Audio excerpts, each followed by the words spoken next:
네, 안녕하세요. 여러분들의 구독과 좋아요로 이 채널이 유지되고 있습니다. 네, 영상 속도는 1.5배를 추천드리는 바이고요. 네, 이번에도 어떤 소식이 준비했는지 같이 한번 보도록 하겠습니다. 네, 이번 주 코인 스케줄 먼저 보게 되면요. 네, 7월 18일 3에로 캐피탈 채권단 첫 번째 회의가 있고요. 그리고 20일 폴리곤 어나운스 예고가 있고, 25일 카이카스 운영 주체 이관이 있고요. 27일 위메리 2분기 실적 발표 기대하지 마시길 바라겠습니다. 7월 말에 에이다 바실 하드포크가 있고요. C2X 메인의 마이그레이션도 같이 있다라는 점 참고하시길 바라겠고요. 그 다음에 시황 스케줄을 보도록 하겠는데, 보게 되면 20일날 BOJ 통화정책 회의가 잡혀져 있습니다.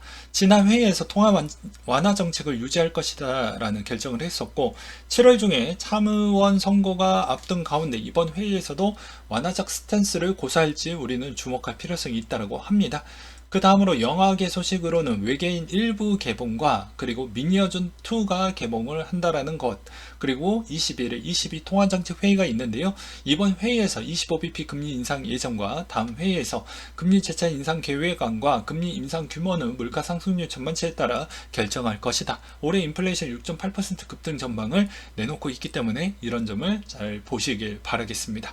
그리고 7월 말에 중국의 베이다이어 회의가 있다고 하는데요. 공산당 지도부가 매년 7월에 베이징 동쪽 베이다이어 회의에서 진행하는 비공개 회의로 주요 현황에 따른 방향을 논의를 하는 것과, 그리고 여기에서 대부분 그 다음 주석을 후보 부분으로 좀 뽑는 경향성이 있습니다. 뭐 이미 후보는 결정이 되어져 있지만요. 그래서 그런 점을 좀 알고 계시길 바라겠고요. 한국은행이 통화안정증권 발행 규모 조정을 할 것이다라는 내용과 신월성 원전 2호기가 발전 재개 계획안을 갖고 있다고 합니다. 헝다그룹이 예비 채부 구조 조정안 제출 계획을 한다라는 내용이 있었고요. 트위터, 테슬라 매각 방한 주주 투표 전망치가 나온다고 합니다. 26일부터 28일까지 미국의 FOMC 일정이 잡혀져 있다라고 하니까 한국 시간으로는 이제 어떻게 보면 28일이 되겠죠. 예, 그래서 그런 점에 75bp를 할 거냐, 100bp를 할 거냐, 이걸로 인해서 또 전체 투자자산 시장에 미치는 영향 강도는 높을 것인데, 코인의 관점으로 또 보게 되면 또 7월 말에 또 선물 만기 시점이 붙어져 있어요. 그렇기 때문에 이 변동폭은 더더더 클 것으로 보여집니다. 그러니 이제 이 금리 인상 결정의 그 7일 전 정도 때부터 변동폭이 워낙 커질 수가 있으니 그런 점은 잘 보시길 바라겠고요. 8월 달에 잭슨원 밀팅만 있고 금리 인상 결정 사항이 없기 때문에 한동안 회복세를 보여줄 만한 정도로 가지 않을까 싶습니다. 단 이제 물가 부분이 조금은 완만하게만 찍어준다면 말이죠. 이렇게 좀 설명을 드리도록 하겠고요.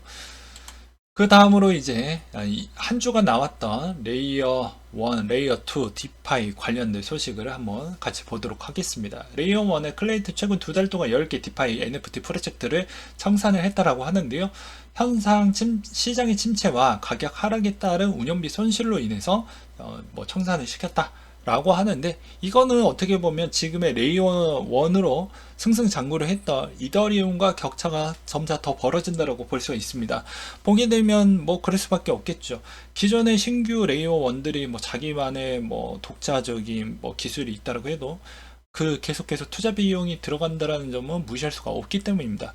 클레이튼도 마찬가지라고 볼 수가 있겠고요. 그 다음으로 이제 클레이튼에서도 또 문제점이 됐던 게 가스 부분과 그 다음에 탈 클레이튼 현상이 같이 이루어졌다라는 점을 어떻게 잘 극복을 할 것이냐도 좀 중요할 것 같습니다. 그런 부분이 좀 없지 않아 있었고요. 그 다음에 이제 셀러 메인넷 중단이 좀 있었다라는 게 있었는데, 24시간 동안 블록 생성이 중단이 돼서 트랜잭션이 발생하지 못했다라는 점이 좀 있었습니다. 근데 이게 해킹 이슈는 좀 아니었다라고 하고요. 그 다음에 레이어 1에 비슷한 솔라나도 그런 이슈가 좀 있었고, 그렇기 때문에 대부분 그런 이슈 부분을 얼마나 잘 극복을 할 것인지도 좀 봐볼 필요성이 있습니다. 그래서 추후 고도화된 D앱을 출시를 해서 그 위에 돌릴 경우에는 이슈가 더 커질 수가 있으니 레이어 1의 부분에 따른 안정성이 정말 중요하다라는 걸 다시 한번 보여주는 계기가 좀 되지 않았나라고 싶고요. 레이어 2를 보게 되면 폴리곤이 디즈니 엑셀레이터 프로그램 선정이 되면서 한때 급등을 보여주기도 했습니다.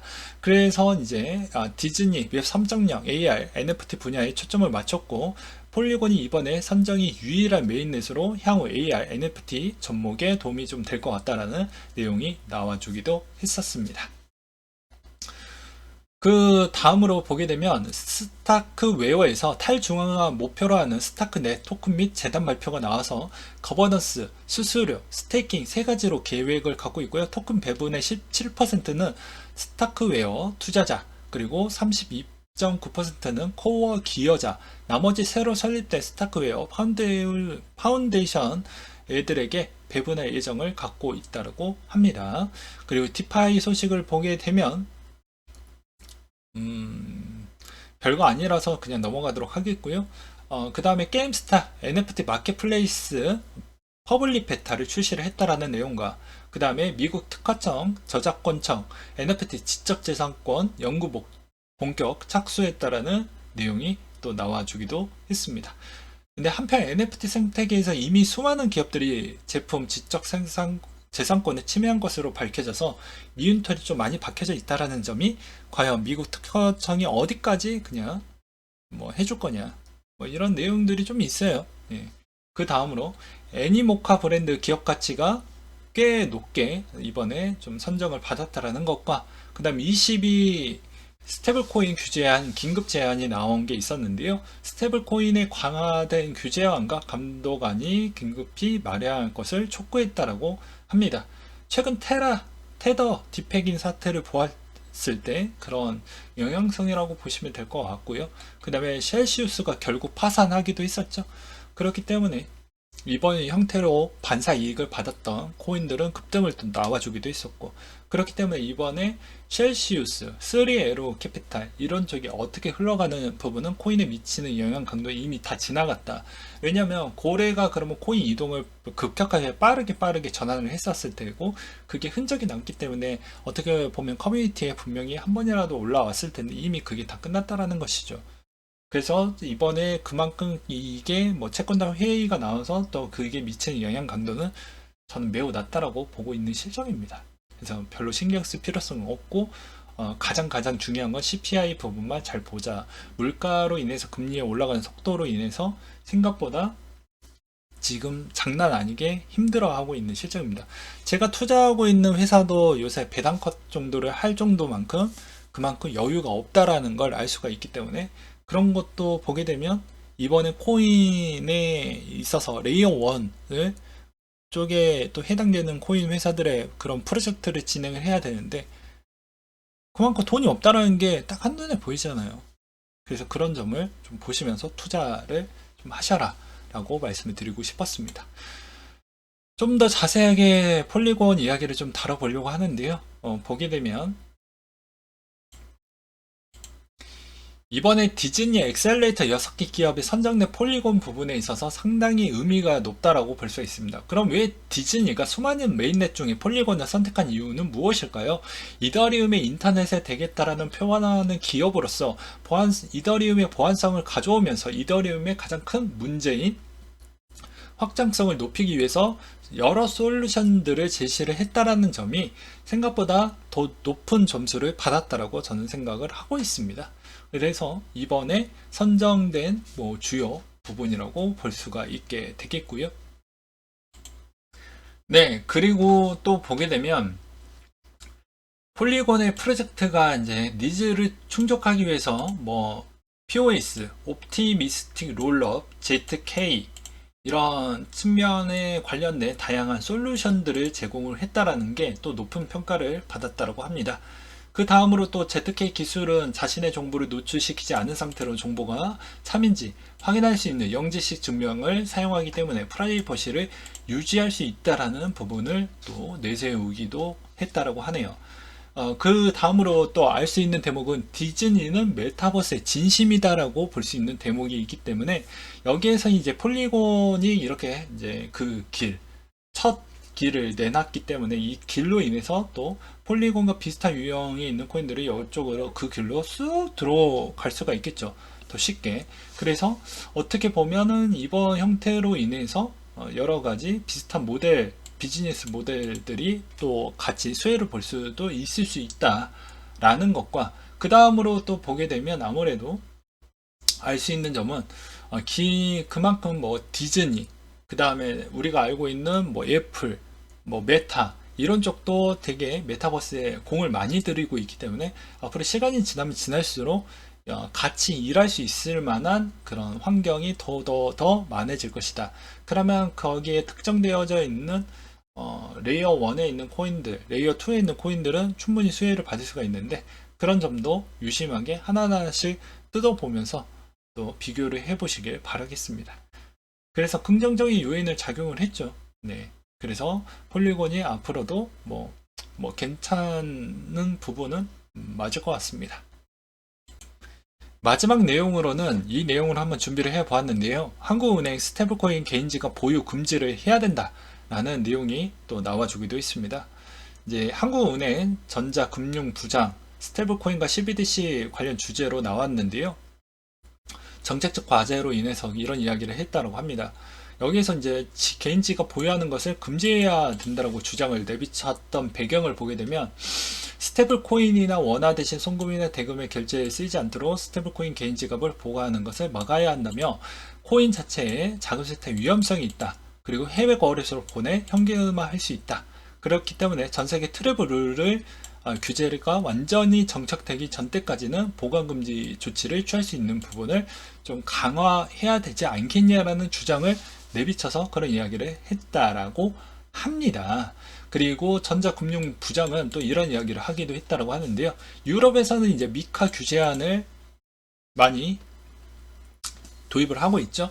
그래서 전자금융법상 전자화폐를 준하는 규제를 적용한다면서도 스테이블코인의 자체에 글로벌한 속성을 갖고 있기 때문에 국내에서 쓰일 스테이블코인에 그다지 필요가 없다라고 본다라는 내용이 또 담기기도 있습니다. 근데 저는 그래요. 이게 과연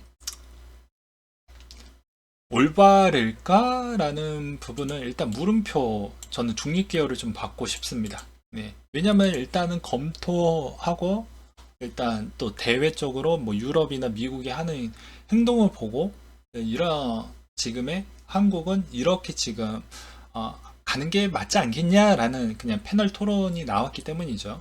그래서 이게 현실성이 있을지는 저도 잘 모르겠어요. 그리고 알고리즘 스테이블 코인에 관련된 이슈가 좀 많이 나왔었잖아요. 그래서 유럽은 미카 규제안으로 자산 연계형, 전자화폐형 두 가지로 분류를 해놨기 때문입니다.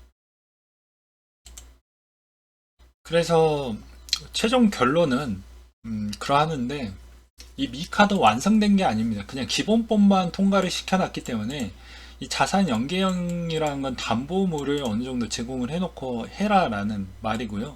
전자화폐형은 우리 그냥 포인트 형태라고 보시면 돼요. 그래서 일단 기반만 해놓고 NFT 부분은 또 제외를 시켜놨기 때문에 이것으로 다 완벽하게 뭐 세탁이 안 된다 이렇게 주장하는 것도 어떻게 보면 자본시장 연구원의 연구위원님들의 그런 발언에 힘을 실어줄 수는 없는 것이죠. 명확하게 본다라고 하면. 그래서 그런 측면은 계속해서 확인하고 토론하고 그렇게 좀 가져가는 게 맞지 않겠냐. 단 개인 지갑을 막는 권리는 지금의 대법원 판결 부분을 또 약간 인용을 해서 설명을 드린다고 하면, 비트코인 자체가 일부 자산에 어느 정도는 들어가기 때문에 자산 부분을, 개인의 사유재산 부분을 이렇게 막는 행동에 따른 소송 부분이 들어왔었을 때 한국은행이 막을 도리는 없을 것으로 보여집니다. 왜냐면 과거 판례 때문에 그런 이야기를 드리는 배경이 될 것 같고요. 그 판례 사유는 17년도 12월달 부분에 11월달인가 12월달에 나왔던 내용 기반으로 보시면 될 것 같고요. 그 다음에 좀 아쉬웠던 부분은, 국내에서 법안 부분은 항상 계류가 되어져 있습니다. 국회의원 새끼들은 항상 일을 안 해요. 그래 놓고 1억 7천만 원 연봉 받아가고 있죠. 그래서 그런 걸 보게 되면 답답합니다. 그래서 보게 되면 항상 뭐 국민을 위한다, 뭐 이딴 개소리 뭐 하는데, 뭐 이용자 보호에 관련 법률안을 아직까지도 통과를 안 시키는 그런 쓰레기 같은 행동을 계속 많이 보여주고 있죠. 그래서 자꾸 탓을 넘기죠. 저쪽이 참여를 안 해줘서 국회가 열리지 않는다. 그런 게 우리는 중요하지 않아요. 걔네들이 그런 걸 중재하고 그런 걸 능력을 보여주어서 빨리 국회에 있는 자리로 만들어서 빨리 통과시킬 건 빨리빨리 통과를 시켜야지 우리가 피해를 돌보는데 자꾸 탓만 하는 게 그게 무능력한 거죠. 정치라는 것 자체도 뭐 저는 이 이야기를 별로 안 하고 싶긴 하지만 간단하게 이야기를 조금만 하고 넘어간다고 하면 정치인은 여러 가지 부분에 있어서 다재다능하게 좀 가져가야 됩니다.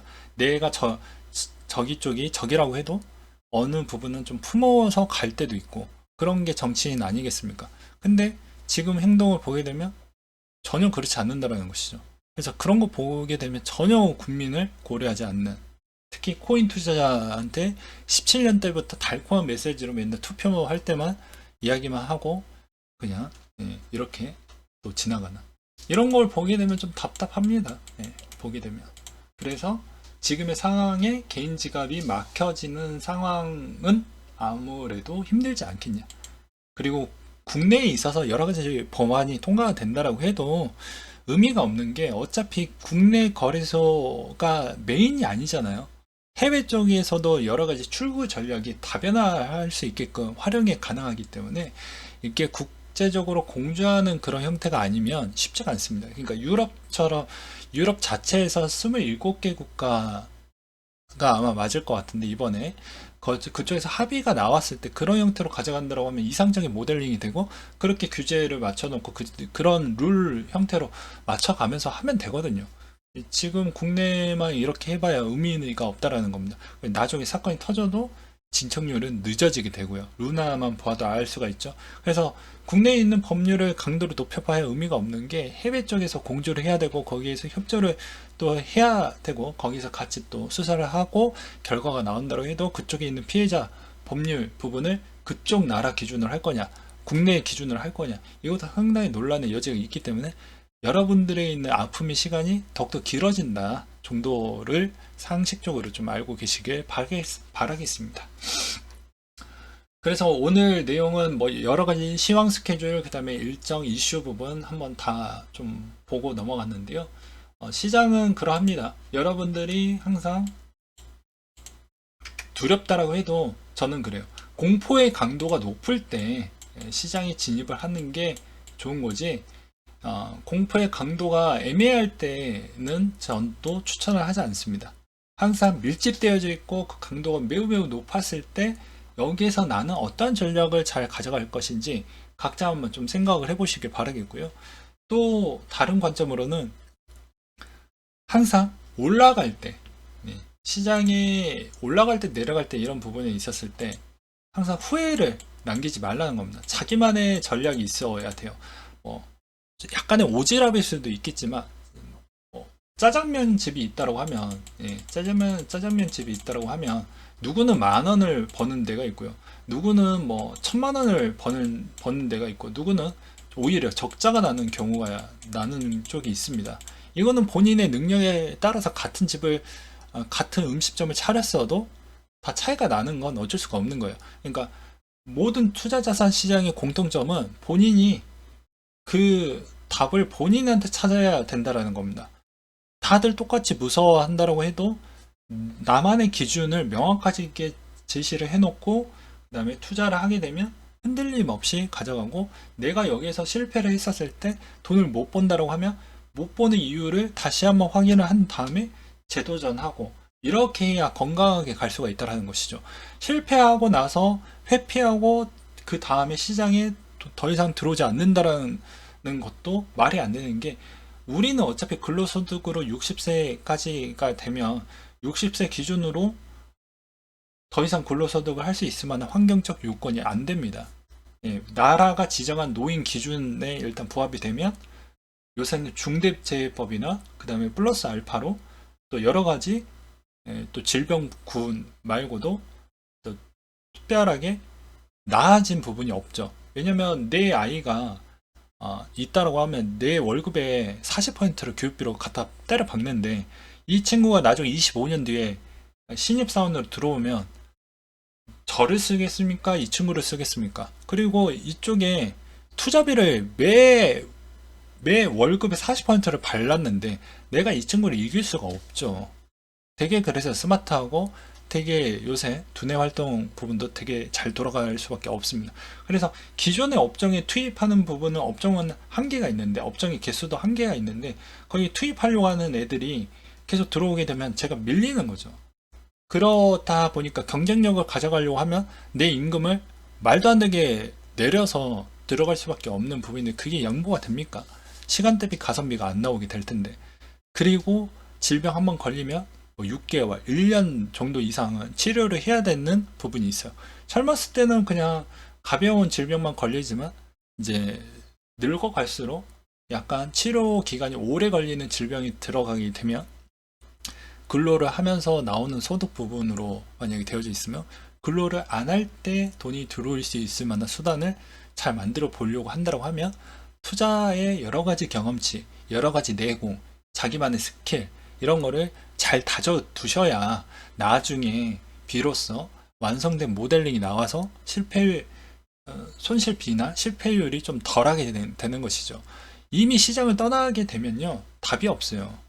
예. 주식을 안 해도 상관없고 코인을 안 해도 상관없어요. 또 다른 어차피 투자 부분으로 해도 다 실패를 할 수밖에 없습니다. 경험치가 없으니까요. 그래서 뭐 오늘 약간 오지랖을 좀 펼치긴 했지만 이런 점이 여러분들이 왜 투자를 계속 할 수밖에 없는 이유에 대해서 좀 설명을 드리기도 했습니다.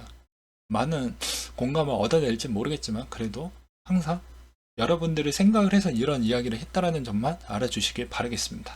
네, 이상으로 마치도록 할게요.